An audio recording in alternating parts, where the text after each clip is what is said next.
આગ લાગવાનો મેસેજ મળે કે કેમિકલની ફેક્ટરી હતી તેમાં મેસેજ મળતા તાત્કાલિક અમે ઘટના સ્થળે કેમિકલના મેસેજ મળતા અમે 2 ગાડી ટર્નઆઉટ કરાવે અને સ્થળ ઉપર રવાના કરે.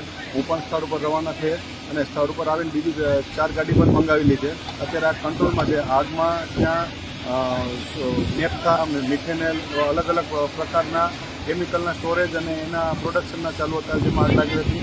આગ અત્યારે થોડી રીતે ત્યારે પ્રાથમિકમાં આગ વધારે વિકરાળ હતી, ત્યાં ડ્રમ બી વધારે ગરમ થઈને બ્લાસ્ટ થતા, પણ અત્યારે કોઈ જાનહાની પણ નથી છે. આગ સંપૂર્ણ કંટ્રોલમાં છે.